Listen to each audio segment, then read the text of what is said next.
మత సంప్రదాయాలు ధార్మిక ప్రార్థనలు గౌరవించే సీఎం చంద్రబాబు గొప్ప సంస్కారానికి నిదర్శనంగా ఓ సంఘటన జరిగింది. బాపట్ల మున్సిపల్ హైస్కూల్లో తల్లిదండ్రులు ఉపాధ్యాయుల ఆత్మీయ సమావేశం జరుగుతుంది. ఆ సమావేశంలో డ్రగ్స్ వద్దు బ్రో అంటూ విద్యార్థి ప్రసంగించాడు.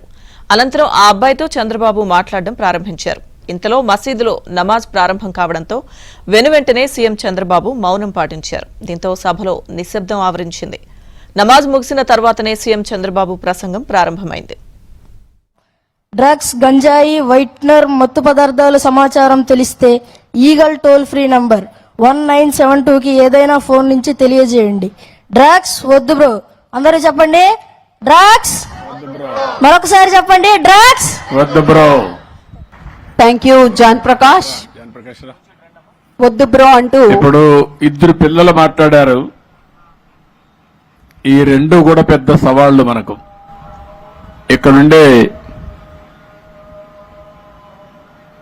2 నిమిషాలు.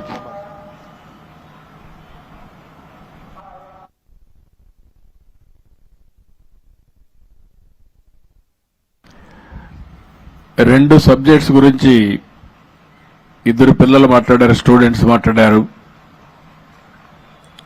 ఇక్కడుండే టీచర్సు, పేరెంట్స్ ఇద్దరు కూడా అర్థం చేసుకోవాల్సిన అవసరం